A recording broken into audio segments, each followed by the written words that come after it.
Assalamualaikum warahmatullahi wabarakatuh. Salam budaya. Selamat datang di podcast USF. Oke, sebelum kita menuju ke acara podcastnya, kita kenalan terlebih dahulu. Perkenalkan, nama saya Ayu. Di sini saya akan menjadi host pada podcast USF pada malam hari ini. Nah, sebelum kita masuk ke podcastnya, nggak capek-capek saya kenalin dulu apa sih itu sebenarnya USF atau Unit Seni dan Film. Jadi, Unit Seni dan Film atau biasa disebut USF adalah unit kegiatan mahasiswa di bawah naungan Universitas Muhammadiyah Surakarta yang bergerak di bidang kesenian. Nah, di dalam USF sendiri pun seperti yang teman-teman ketahui, kita memiliki 5 subunit. Yang pertama ada subunit teater kidung, subunit musik, subunit tari, subunit ciprat, dan juga sastra dan film. Nah, pada malam hari ini kita akan membahas tentang apa sih sebenarnya kegiatan-kegiatan ataupun agenda-agenda yang sudah dilaksanakan dari setiap masing-masing subunit dari unit seni dan film. Oke, langsung saja tanpa berlama-lama kita panggilkan bintang tamu yang pertama kita, ada koordinator dari subunit teater kidung. Oke, ini dia sudah datang bintang tamu pertama kita, ada koordinator subunit teater kidung, cewek nih. Oke, bisa kenalin dulu Mbak namanya. Oke, sebelumnya perkenalkan nama saya Dea. Di sini saya sebagai koordinator teater kidung periode 2020-2021. Oke, di sini ada Mbak Dea, koordinator teater kidung periode 2020-2021. Iya. Oke, jadi gini Mbak, unit seni dan film ini sudah berjalan selama satu periode kurang lebih 1 tahun, dan Iya. itu khususnya subunit teater kidung. Ini boleh dong di-sharing sebenarnya tujuan dari subunit teater kidung sendiri pada periode ini tuh apa? Jadi untuk tujuan teater kidung pada periode ini itu ada menjaga eksistensi dalam berproses. Yang dimaksud dalam menjaga eksistensi itu di sini yang diangkat itu karena dampak pandemi kemarin kan, jadi keanggotaan, kesadaran anggota untuk main ke sanggar itu sangat kurang, dan mungkin itu menyebabkan berproses itu kayak langsung turun drastis kayak gitu. Jadi dengan kekosongan sanggar yang pada saat itu mungkin saya mengangkat eksistensi, menjaga eksistensi itu ya, walaupun dengan kondisi sanggar yang sepi dan mungkin kurang SDM ya, bisa dibilang kayak gitu, itu ayo kita tetap berproses sekecil apapun. Jadi yang di sini yang dimaksud eksistensi itu bukan yang pengen terkenal dan pengen yang lainnya kayak gitu, tapi bagaimana dengan kondisi kidung yang kayak begitu, bagaimana agar bisa tetap ada proses kayak gitu di sanggar. Oke, jadi tujuan ini sangat bagus banget ya, untuk meningkatkan semangat lagi teman-teman kidung buat berproses lagi, karena setelah pandemi itu emang prosesnya dirasa menurun drastis kayak gitu. Oke. Nah, untuk mewujudkan dari tujuan teater kidung itu tentunya hasil musyawarah anggota teater kidung juga. Iya, betul sekali. Itu pasti berhubungan dengan latihannya. Kalau latihan sendiri itu subunit teater kidung seperti apa? Untuk latihan, jujur awal-awal itu emang masih susah banget ngebangun SDM buat datang ke sanggar dan kayak gitu. Tapi treatment untuk tetap ada latihan kemarin, ya latihan tetap dijalankan online, yaitu salah satunya lewat kita fokus pada penulisan yang mungkin efektif ya untuk ranah online. Kayak gitu, jadi kita belajar menulis kayak gitu. Jadi kita itu ada latihan rutinnya berupa jurnal. Jadi setiap minggunya itu per anggota mengumpulkan tugas berupa jurnal itu, dan jurnal itu isinya itu mengenai tentang kehidupan pribadi masing-masing.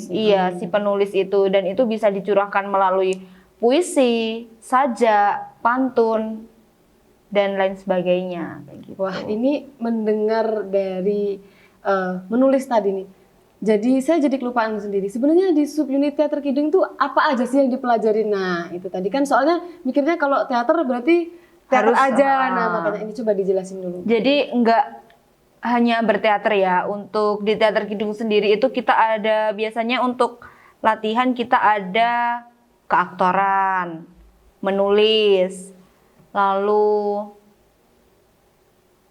penyutradaraan. bisa penyutradaraan. Pokoknya luas lah sebenarnya berteater itu. Jadi nggak hanya kita pentas di panggung aja. Sebenarnya masih banyak hal yang kita pelajari di balik layar kayak Banyak gitu. yang harus dieksplor ya. Iya, betul. Teman-teman, jadi ternyata di Subunit Teater Kidung itu nggak cuman belajar teater aja. Jadi di sana kita bisa belajar banyak banget ya. Mulai tadi ternyata Subunit Teater Kidung ada yang menulis bahkan itu seperti puisi atau naskah-naskah gitu juga ya. Iya dong. Oke. Jadi lanjut nih setelah latihan nih, ada nggak sih agenda-agenda tertentu dari Teater Kidung? Ada. Mungkin atau bulanan atau agenda spesial?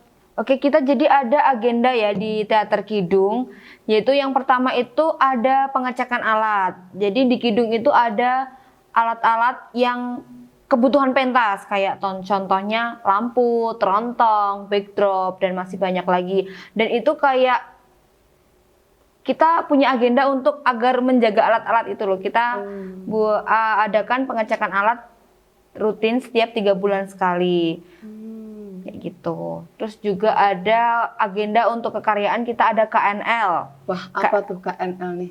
Jadi KNL itu Kidung Nightlife. Kidung Nightlife. Nightlife. Jadi itu kayak kita pentas dadakan secara langsung dan disaksikan orang-orang luar. Saksikan orang-orang luar itu melalui apa ya, Kak?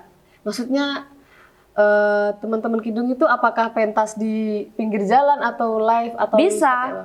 Jadi untuk tempat kita nggak ada patokan. Ya udah kita seisidental pemikiran kita kayak gitu. Mau di kampus, mau di Sanggar Kidung, mau di jalan raya kayak gitu. Wah, jadi asik banget. Ini pentas dadakan ya. Wah, seru banget nih kayak ini. Jamming nggak sih, semacam jamming gitu nggak sih kalau di subunit? Kayak misalkan musik jamming itu beda ya?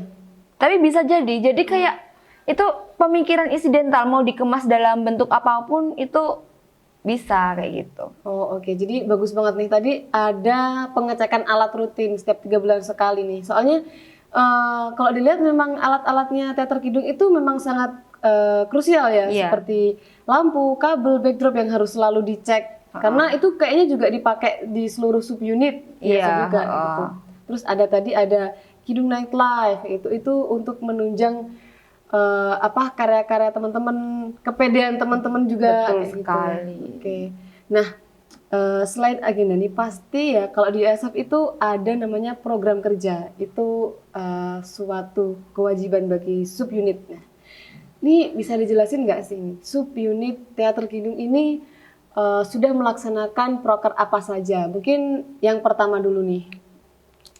Oke, jadi untuk proker yang pertama kemarin dari Teater Kidung itu membawakan acara yaitu pementasan monolog. Oh, pementasan monolog. Iya. Bisa dijelaskan dulu tuh Mbak, pementasan monolog itu. Oke, jadi pementasan monolog yang dibawakan Kidung kemarin itu ada membawakan 2 judul naskah. Wow, 2. Yaitu yang pertama ada naskah mulut dan yang kedua ada naskah Perempuan di Titik Nol. Oke, jadi membawakan 2 naskah monolog, ada mulut dan Perempuan di Titik Nol. Oke. Ya. Dari proker tersebut ada nggak sih tujuan tertentunya atau tujuan khususnya? Kenapa sih diangkat monolog atau yang lainnya seperti itu? Oke, kalau untuk tujuan sendiri diadakan proker Kidung dengan bentuk yang seperti itu, kemarin untuk menjaga konsistensi teman-teman dalam proses kayak gitu. Jadi kan ya kembali lagi dengan situasi dan kondisi pada saat itu yang kita di Sanggar Kidung kekurangan SDM yang berproses. Jadi dengan adanya proker 1 ini kita pengurus berharap untuk bisa memicu kesadaran teman-teman buat berproses lagi di Sanggar. Oke, gitu. Dan alhamdulillah berhasil dijalankan di proker pertama. Iya, alhamdulillah berhasil, walaupun belum semaksimal itu ya, karena emang juga kalau dilihat di proker 1 itu emang yang ikut masih sedikit. Tetapi kembali lagi ke tujuan awal kita, kita nggak memandang seberapa bagus, seberapa banyak yang kita tampilkan, tetapi ini loh, dengan kondisi yang seperti ini Kidung masih bisa berproses kayak gitu. Oke, jadi hal itu benar-benar dibuktikan dengan adanya proker 1 Iya. subunit teater Kidung ini. Nah, kayaknya udah cukup nih soal proker 1. Nah, dengan adanya proses-proses yang banyak seperti itu, ini saya jadi penasaran bagaimana di proker 2-nya kayak gitu. Bisa jelasin nggak sih tentang tadi konsistensi, terus eksistensi dan lain sebagainya gitu ya. Oke, kalau dari sudut pandang aku melihat proses proker 2 yang baru aja dijalanin kemarin, itu kayak ada peningkatan yang sangat drastis di Kidung. Karena emang selain kita mendapatkan anggota baru yang menambah SDM, tapi di luar itu kita dalam proses proker 2 ini udah hampir semua anggota di subunit Kidung itu udah bisa berproses. Udah mulai ikut proses dan dari konsistensi mereka dalam berproses itu dapat dilihat ya pada semangat gitu loh anaknya kayak gitu.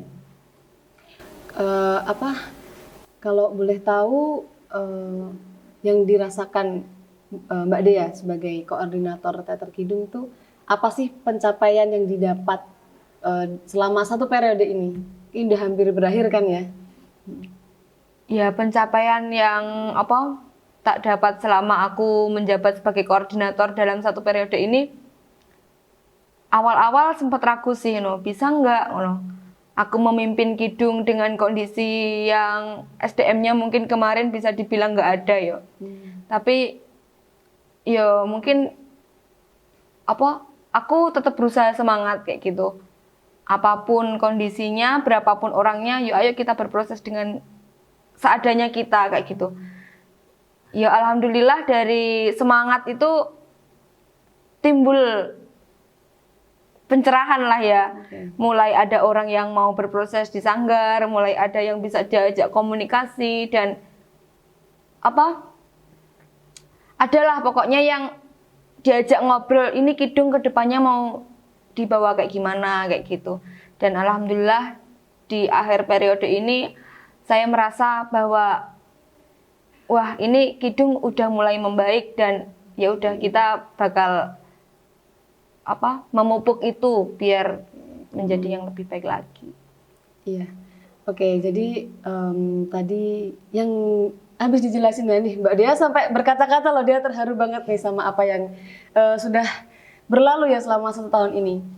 Oke, jadi kita tadi udah denger nih dari awal sebenarnya apa sih tujuan dari Subunit Teater Kidung tahun ini dan kemungkinan apa sih agenda-agenda yang sudah dijalankan gitu. Sampai di titik terakhir itu ada proker 2 Teater Kidung dengan judul tadi belum dijelasin, Malam Jahanam ya, betul.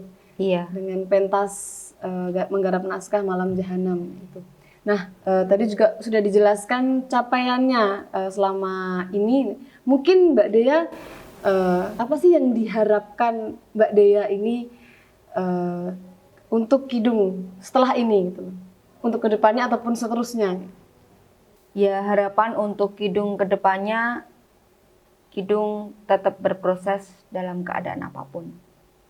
Oke, jadi harapan dari Mbak Dea ini subunit teater Kidung itu akan terus tetap berproses, nggak mati gitu ya. Iya, apalagi harus sanggarnya gitu kan, kalau sanggar teater Kidung itu kan sendiri. Iya. Kan kita ada 3 sanggar, kan ada sanggar yang biasa kita sebut sanggar tengah atau kesekretariatan, ada sanggar teater Kidung, juga ada studio musik di atas sama laboratorium pementasan. Iya. Gitu ya. Oke, mungkin dari Mbak Dea ada yang mau disampaikan lagi? Semangat aja sih buat teman-teman Kidung.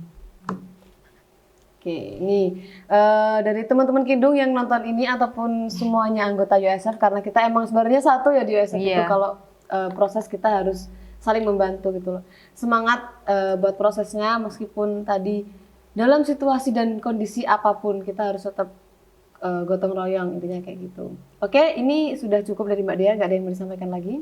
Sudah. Oke, terima kasih Mbak Dea sudah datang dan memberikan beberapa penjelasan lah mengenai apa aja sih sebenarnya yang udah dilakuin subunit teater Kidung selama 1 periode ini. Oke. Terima kasih. Iya.